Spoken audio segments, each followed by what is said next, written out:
Dos cadáveres, una familia rota. Hay secretos que ni el dinero ni los títulos nobiliarios pueden enterrar. Bienvenidos un día más a tu canal de psicología, crímenes y secretos. Voy a contarte hoy el caso Urquijo. En la madrugada del 1 de agosto de 1980 fue en apariencia como cualquier otra en la exclusiva urbanización de Somosaguas, en Pozuelo de Alarcón. Un silencio caro, perfectamente ordenado, envolvía las mansiones. En las casas de los poderosos, incluso el aire parece disciplinado. Pero aquella noche, en el número 7, el orden se rompió. Y cuando el sol salió, el escándalo había nacido. Los marqueses de Urquijo, María Lourdes de Urquijo y Manuel de la Sierra y Torres pertenecían a esa España que sobrevivía entre la aristocracia y la banca. Vieja nobleza, nuevo dinero, poder acumulado. Él, discreto, con rostro de hombre acostumbrado a mandar sin levantar la voz.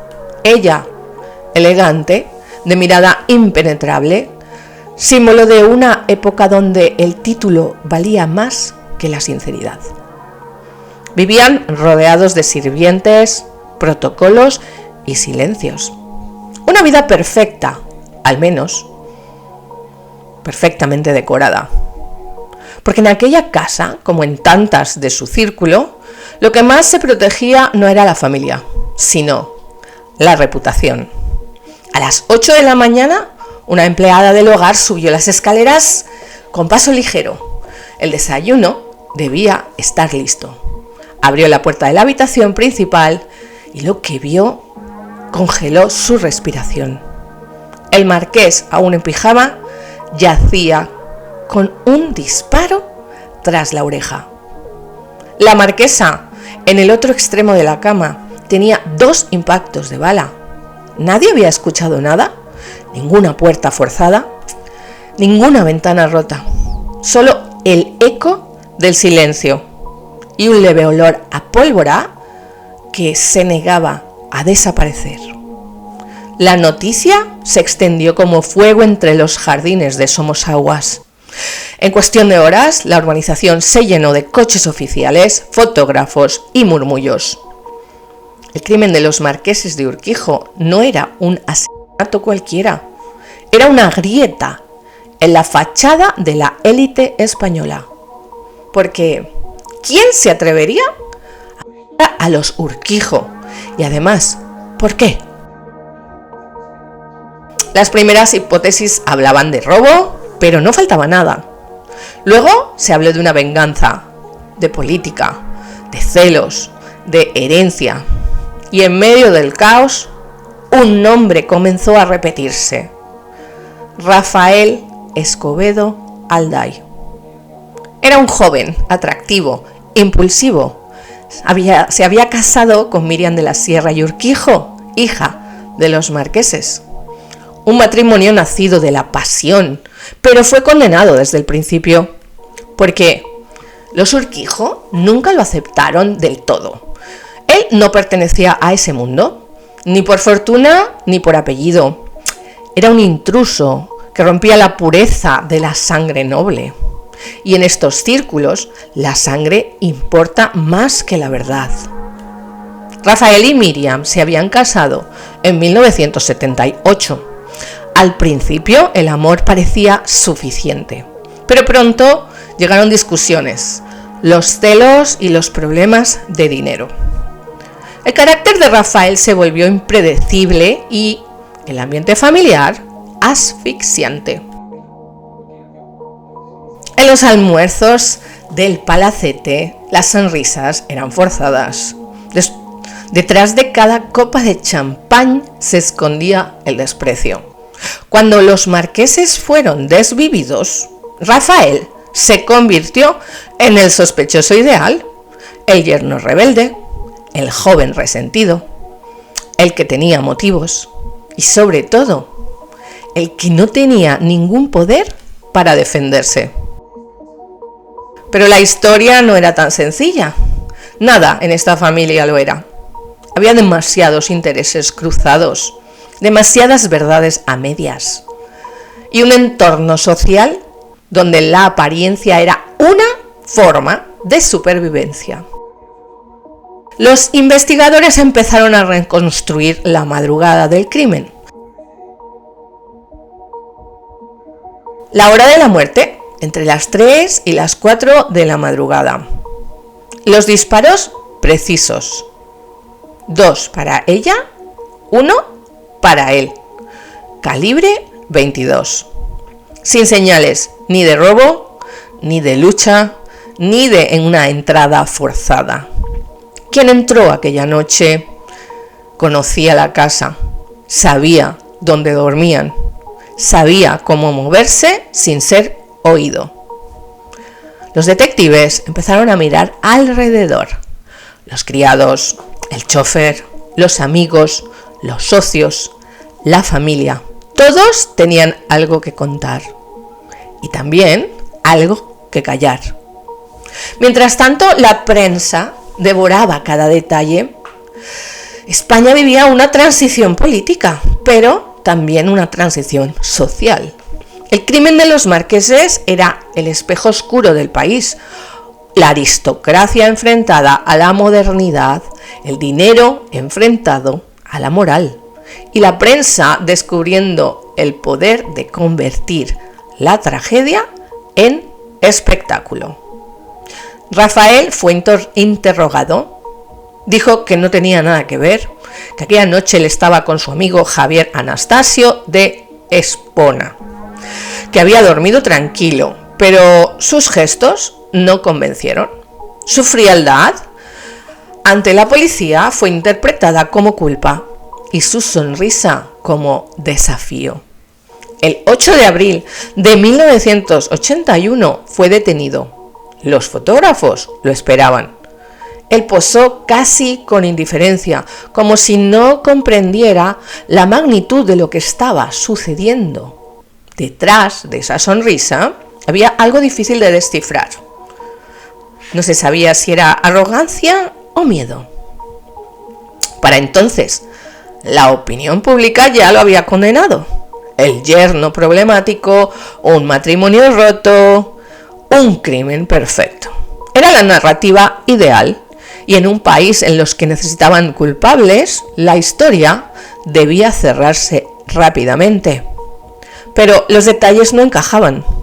Ni los tiempos, ni las pruebas, ni tampoco las declaraciones. El arma nunca apareció. Las balas no coincidían del todo. Algunos testigos se contradecían y otros simplemente desaparecieron del relato. Las sospechas comenzaron a extenderse. ¿Y si Rafael no fue el único? ¿Y si el móvil no era pasional sino económico? ¿Y si el crimen había sido planeado con precisión, pero no por él? En los círculos de poder, el miedo es contagioso. Y cuando alguien muere, lo primero que se protege no es la justicia, es el nombre. La culpa, el silencio y las teorías. Rafael Escobedo fue llevado ante el juez con una mezcla de arrogancia y desconcierto. Había crecido en una familia acomodada, sí, pero sin títulos y sin ese halo de poder que rodeaba a los Urquijo. Para muchos, Rafael era un joven mimado, acostumbrado al privilegio de una clase media alta que aspiraba a más. Y para otros, era un simple chico frágil, sensible, emocionalmente inestable y profundamente enamorado de la que era su mujer. Los psicólogos que lo trataron lo describieron como impulsivo, inmaduro y con una fuerte necesidad de aprobación. Alguien que vivía a la sombra de su entorno, intentando demostrar que él era alguien que valía lo suficiente para ser aceptado. Y eso, precisamente, eso fue lo que lo llevó directo al fuego. Porque en el mundo de los marqueses, Rafael nunca fue suficiente. Su matrimonio con Miriam era una transgresión, un desafío a las normas no escritas de la nobleza. Desde el principio, los suegros lo despreciaron. En las comidas familiares, los silencios pesaban más que las palabras. Y cada gesto de condescendencia lo hundía a él un poquito más. Miriam, por su parte, vivía dividida entre la lealtad de su familia y el deseo de la libertad. Intentó sostener el matrimonio, pero pronto se vio atrapada. Él, celoso y posesivo. Ella, distante y atrapada entre dos mundos. Las discusiones que tenían se hicieron públicas. Los insultos, las amenazas, los amigos sabían que algo se rompía. Cuando el crimen ocurrió, todos señalaron al mismo hombre. Rafael tenía un móvil, el odio y un pasado turbulento, adicciones, impulsos violentos, celos. Era perfecto, demasiado perfecto. La prensa se cebó. El yerno asesino, titulaban. El crimen del dinero y los celos. Pero detrás de esa narrativa sencilla había otra historia, una que nunca se contó del todo, porque en los despachos del poder se movían hilos invisibles. Los Urquijo no eran solo una familia noble, además era una institución financiera, porque controlaban las participaciones de la banca Urquijo. Un nombre con peso en la economía española, y aquellos eran años convulsos. La transición política, el auge del capital extranjero, los intereses cruzados entre empresarios, banqueros y políticos. Había mucho dinero en juego y demasiada gente interesada en mantener este silencio.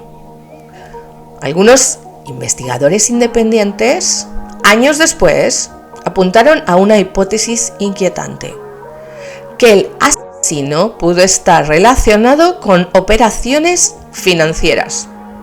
El marqués, decían, que se oponía a ciertos movimientos de capital dentro de la banca, movimientos que beneficiaban a terceros, y su muerte allanó el camino. Otros hablaban de herencias, testamentos y conflictos familiares internos. Hubieron documentos desaparecidos, cambios de titularidad. Incluso se mencionó una posible discusión en los días previos del crimen. Pero todo eso quedó enterrado bajo el peso de una condena rápida. Sin embargo, la sobra del encubrimiento se alargó.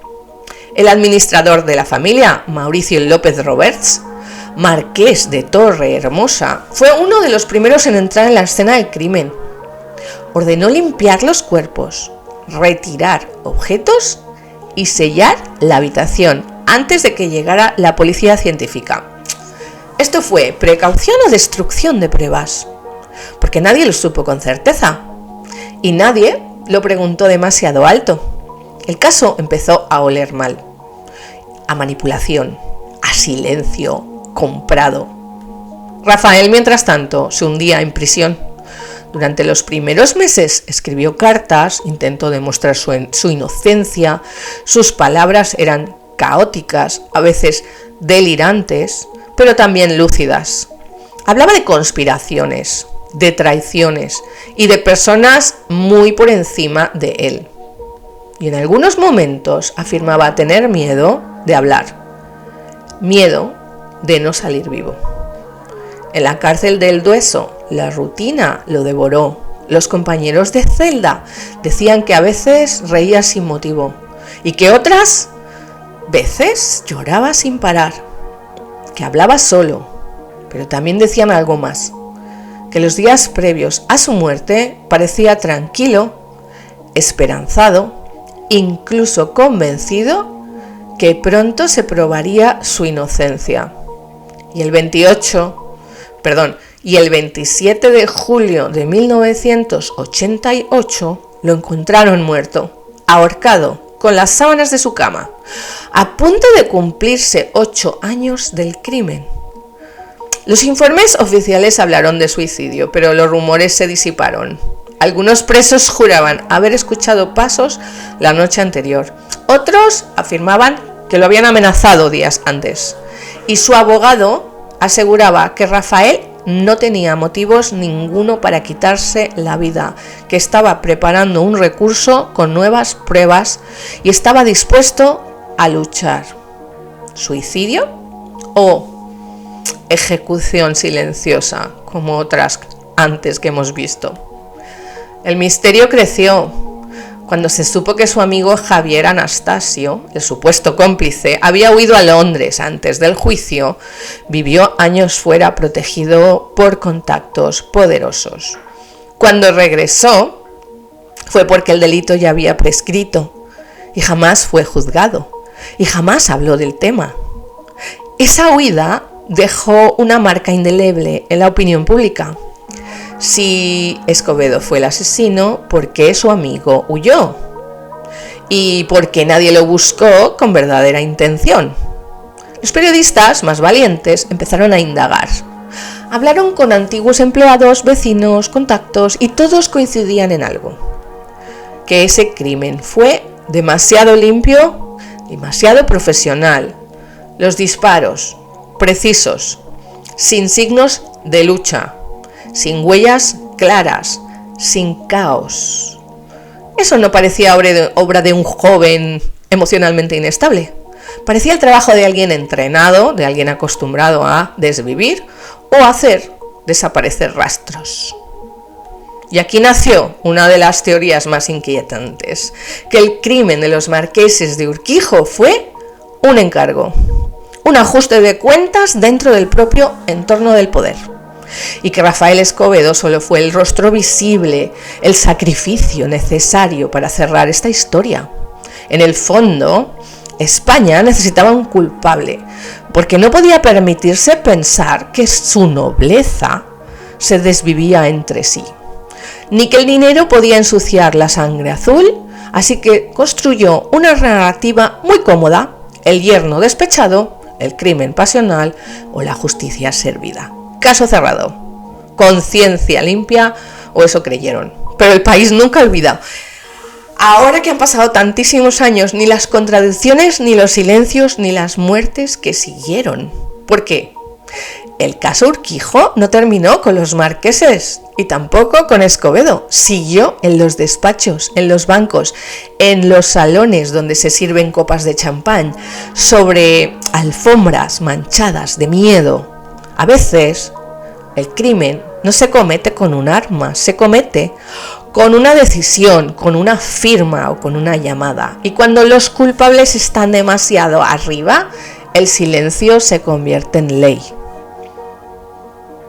Cuando intentas reconstruir aquella madrugada, el 1 de agosto de 1980, hay algo que nunca encaja, como si cada testigo hubiera visto una versión diferente de la misma noche.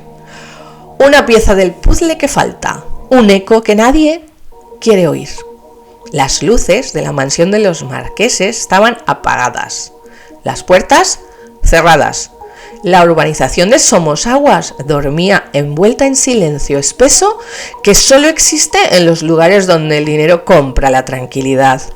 Dicen que el primer disparo que se escuchó poco después de las 3 de la mañana, pero nadie, absolutamente nadie, llamó a la policía. Nadie vio nada, nadie oyó nada, como si el miedo hubiera sellado todas las ventanas. El asesino o asesinos entraron sin forzar la puerta. Esto significa que alguien les abrió. ¿O una llave? ¿O una mano conocida? Los perros no ladraron. Ni un cristal roto, ni una cerradura violada. El primer impacto fue certero. Un solo disparo detrás de la oreja derecha del marqués cayó al instante sin poder gritar. La marquesa intentó levantarse y el segundo y tercer disparo fueron para ella. 2 tiros. Uno de ellos a quemarropa. No tuvo tiempo de entender. El calibre 22 es un arma pequeña, ligera y bastante silenciosa. Un arma de precisión, no de impulso. Eso no encaja con el perfil de un joven desbordado por los celos. Eso encaja más bien con alguien que sabe exactamente lo que hace. A esa hora y en el exterior, solo el rumor de los aspersores automáticos y el zumbido lejano de una farola. Dentro, el olor metálico de la pólvora se mezclaba con el perfume de la marquesa, un perfume caro que seguía flotando en el aire cuando los cuerpos fueron hallados. A las 8 en punto la empleada subió y el café recién hecho, el horror y los gritos.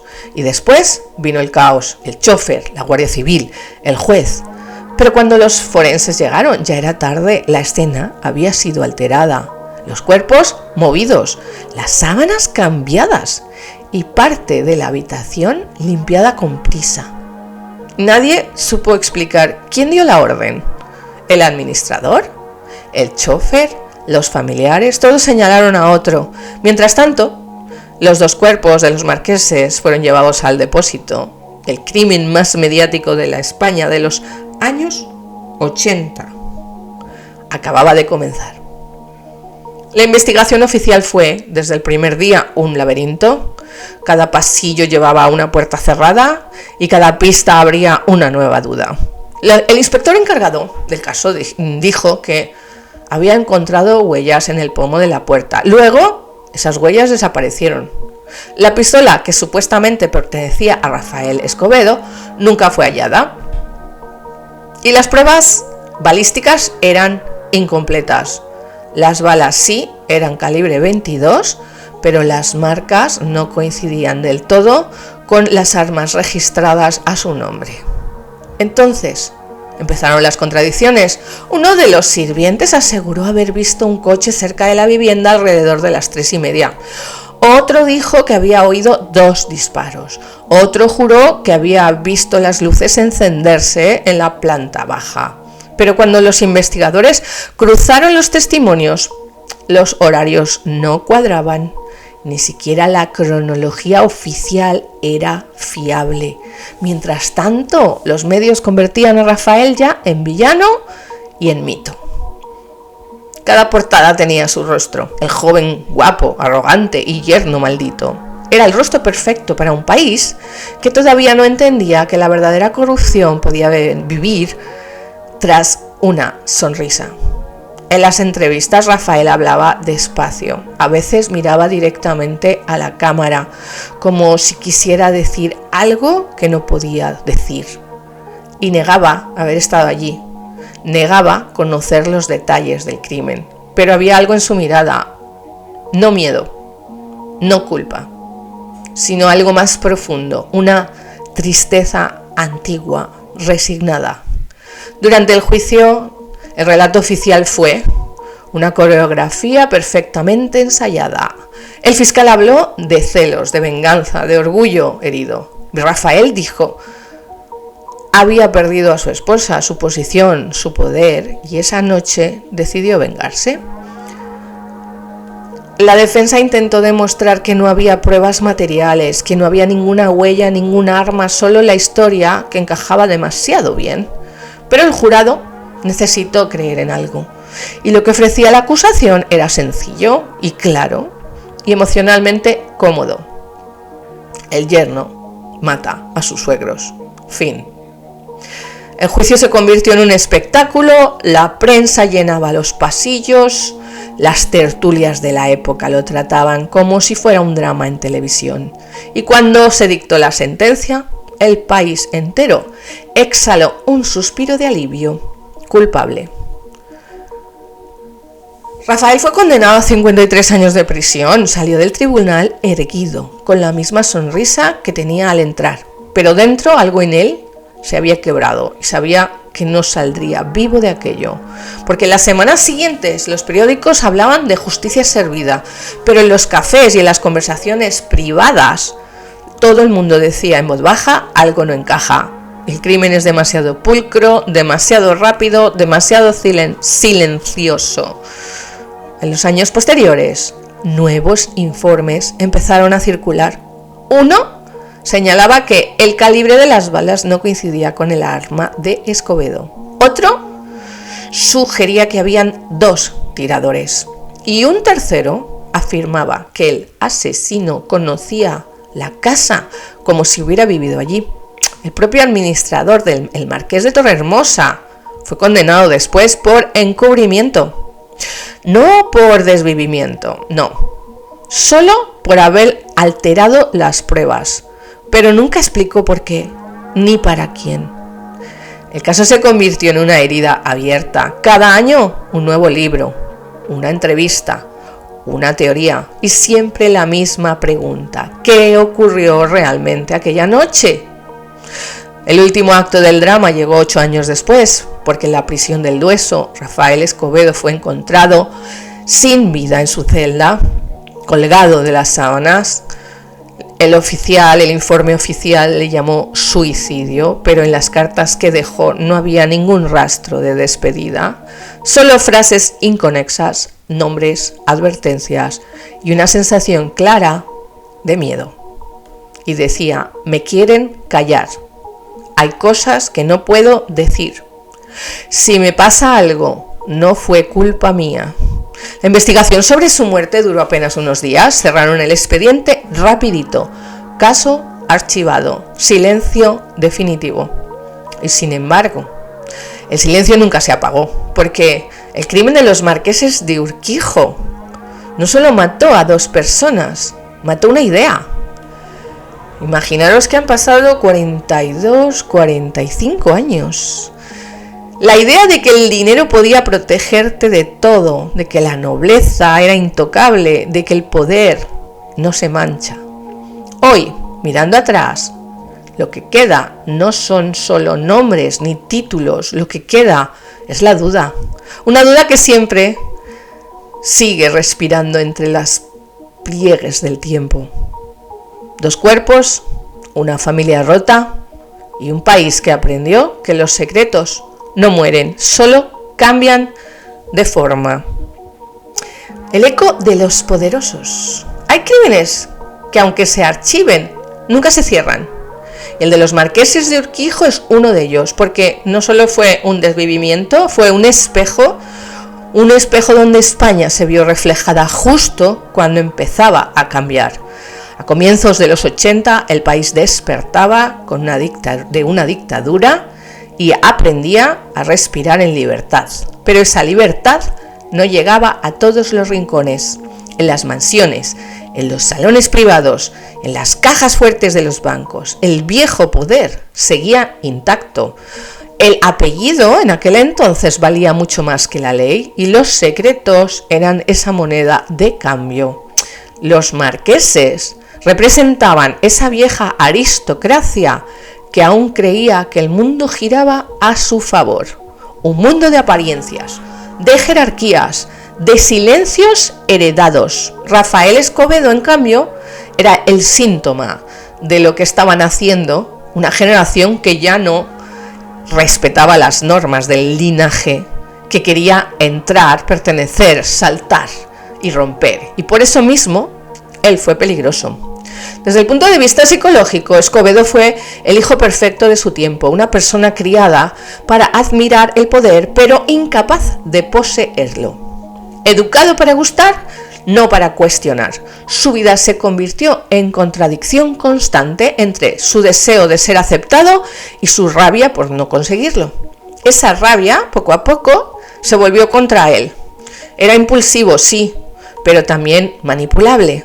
Había en él una mezcla de ingenuidad y soberbia que lo hacían ideal para el papel que le asignaron, el papel del villano, el culpable público, el sacrificio necesario para limpiar la imagen de una clase social. El juicio no lo condenó solo por los disparos, lo condenó por no pertenecer a esa clase social, por haber cruzado una línea invisible entre ellos y los otros.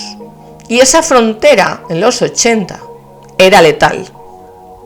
El caso Urquijo nos muestra hasta qué punto la culpa y la vergüenza pueden gobernar a una familia obsesionada por el prestigio, con lo que se dice, con lo que no debe hacerse.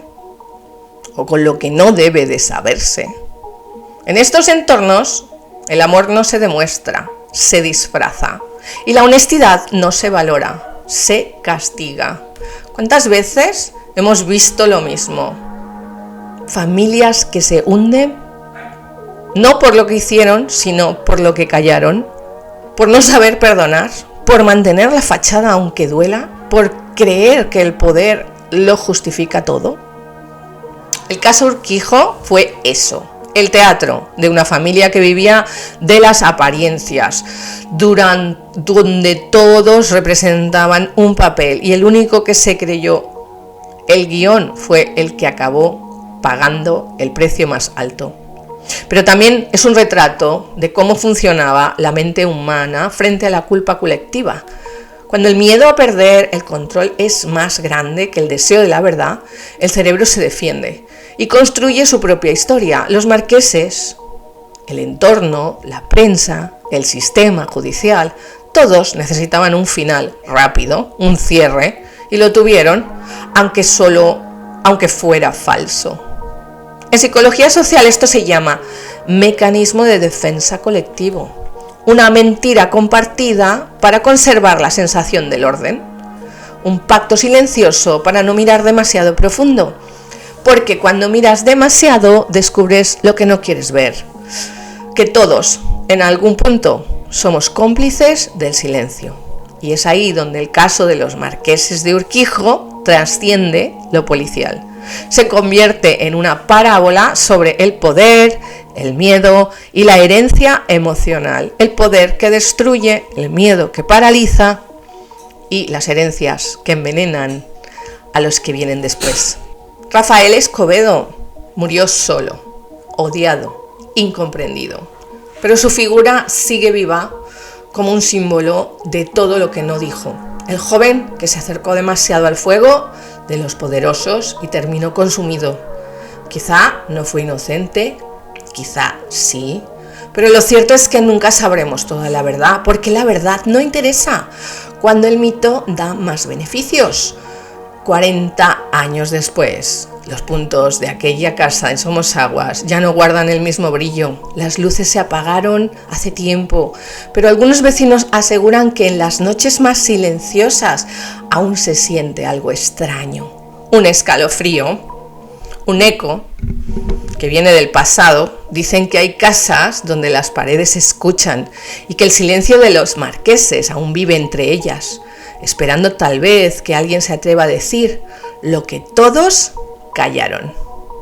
2 cadáveres, una familia rota, pero sobre todo una verdad enterrada bajo capas de dinero, orgullo y miedo. Y tú, que has llegado hasta aquí, recuerda esto: cuando el poder se combina con el silencio, la verdad siempre paga el precio más alto.